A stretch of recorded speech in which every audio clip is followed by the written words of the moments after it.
හයි කොහොමද? අද අපි කතා කරමු මචං සාමාන්‍යයෙන් බයිසිකල් වල නෝමල් කාබ් එක මේ තියෙන කාබ් එක ගොඩක් බයිසිකල් වල තියෙනවා CT100 වල ප්ලැටිනා වල සාමාන්‍යයෙන් ගත්තොත් තව ගොඩක් බයිසිකල් වල තියෙනවා. මේක මේ TVS Victor බයික් එක කාබුලේටර් එකක්. බලමු මං කලින් පාරවොත් මේක ගලවලා දැන් මීට අවුරුදු එකමාරකට විතර කලින් ගලවලා සුද්ධ කරලා තියෙනවා. බලමු අදත් ඒ විදියට වැඩේ කරගන්න පුළුවන් වේද කියලා. මම සාමාන්‍යයෙන් මේ වගේ දේවල් කරන්න ආසින්ද තමයි මේ කරන්න පටන් ගන්නෙ. බලමු මේ මෙතන මේ කෑල්ල තමයි ගලවලා මුලින් ඒක ගලවලා අයින් කරගෙන දෙපැත්තේ තියෙන නට් දෙක ඒ දෙක ගලවලා අයින් කරගන්න ඕනේ. මේ බලමු කොහොමද වැඩේ වෙන්නේ කියලා. මම සාමාන්‍යයෙන් ගොඩාක් දේවල් කරන්න එහෙම ලොකුවට දන්නේ නැහැ. උනාට මේ පොඩි දේවල් කරන්න එන ආසයි. ඒ නිසා තමයි අදත් මේ වැඩේ කරන්න කියලා බැලුවේ. මොකද පොඩි කාබ් එක පොඩි මිස් එකක් ඇවිල්ලා තිබ්බා. මේ ඒ නිසා පොඩ්ඩක් ගලවලා බලන්න හිතුවේ. අපි බලමු කොහොමද කරගන්න පුළුවන් වේද කියලා අදත් වැඩේ. මේක වණයක් වෙන්නේ නැති වෙයි කියලා හිතනවා මම. මොකද කලිනුත් එකපාරක් කරපු නිසා. බලමු අපි මෙදා පාර නම් කාබ් එක පොඩ්ඩක් මචං ගොඩක් ඩස්ට් එක වගේ වටේම බැඳිලා නිකන් ඔයිල් පාරවල් වගේ තියෙනවා. බලමුකෝ කොහොමද වැඩේ වෙන්නේ කියලා.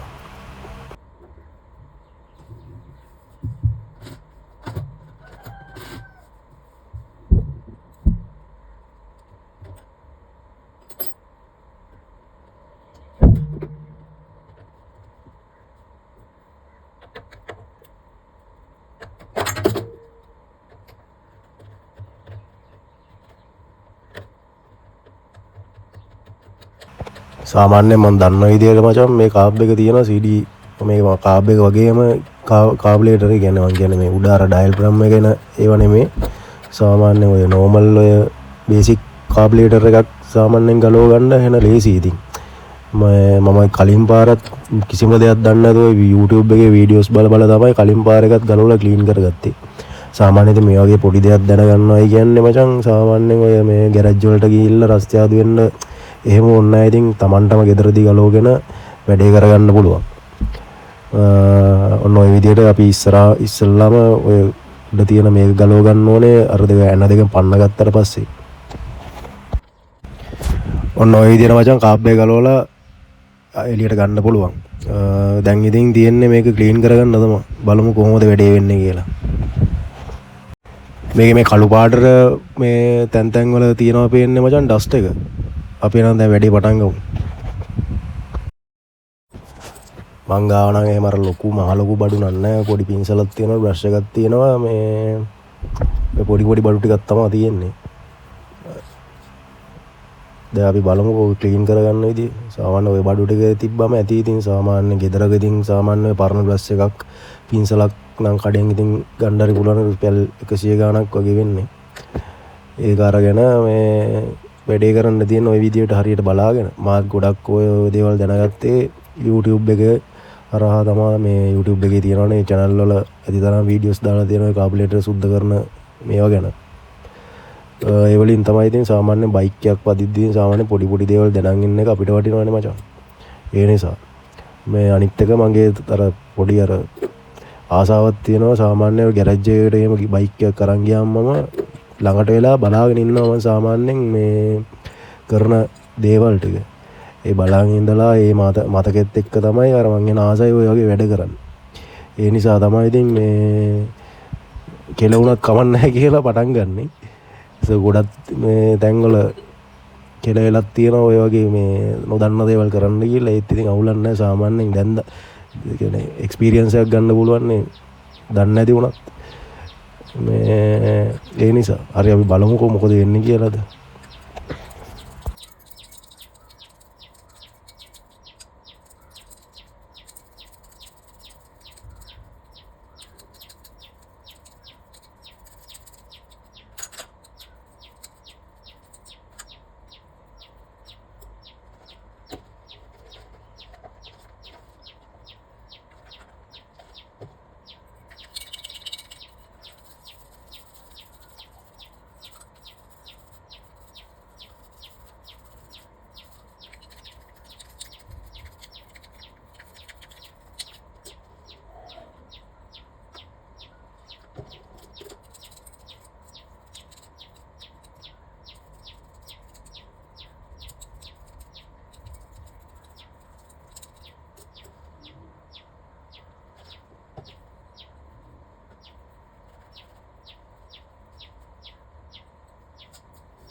මුලින්ම මචං මං කරන්නේ යට කෑල්ල පන්නගෙන කරලා ඒක මුලින්ම සුද්ධ කරගන්න එක. එහෙම වුණාම කෑල්ලෙන් කෑල්ල සුද්ධ කරගත්තට පස්සේ සාමාන්‍යයෙන් ওই දේ ආයි හයි කරන්න යද්දි පොඩ්ඩක් ඒක අර පිළිවෙලකට තියාගත්තම මේ අමතක වෙන්නේ. මට මොකද කලින් පාර ওই වැඩේ වුණා.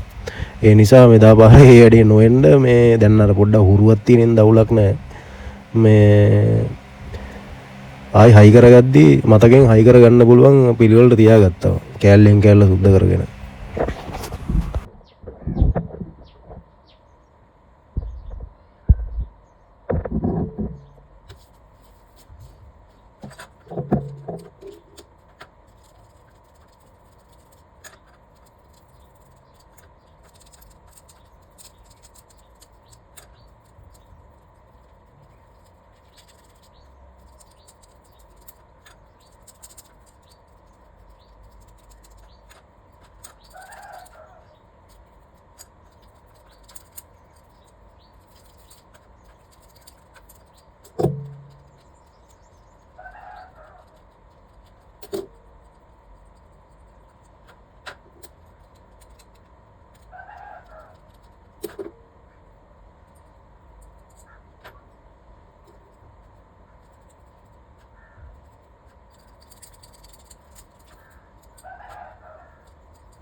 ඔන්න දැන් කාබ්බය ගලවලා සුද්ධ කරගත්තා.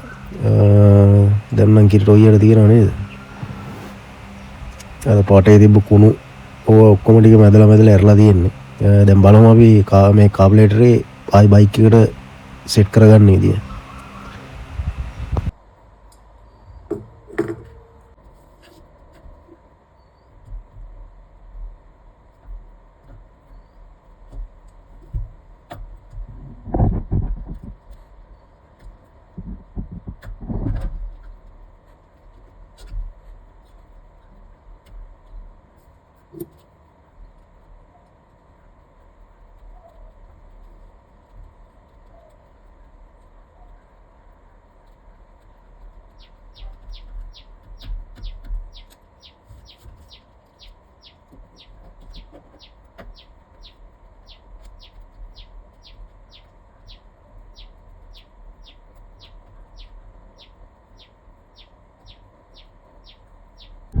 ඔන්න මචං දැන් කාබ් එක හයි කරගත්තම මේ විදිහට තමයි ආයි හයි කරගන්න තියෙන්නේ. ඕකේ දැන් කරන්න ඕනේ පෙට්‍රල් ටික හරියට මේ ඇන ටිකෙන් බැලන්ස් කරගන්න ඕනේ ටියුන් එක. ඒක තමයි දැන් මම කරන්න හදන්නේ. දැන් උතන මචං මුලින්ම ඔය මේ තියෙන ඇනින් වෙන්නේ පෙට්‍රල් අඩු වැඩි කරන එක. කියන්නේ කාබ්ලේටරේට පෙට්‍රල් පිච්චෙන ප්‍රමාණය අඩු වැඩි කරන විදියට. ඒකේ උපරිම ඇරලා ඉවරලා මම සාමාන්‍යයෙන් වටයක් වගේ තමයි ආපස්සට කරවන්නේ. ඊට පස්සේ ආයි මේක සාමාන්‍යයෙන් නෝමල් මේ ඊළඟ දැන් ওই කරකෝප වෙන්නේ තමයි අපිට රේස් එක හදා ගන්න පුළුවන්. බයික් එකේ රේස් වෙලා හිටින්න නැති වෙන්න.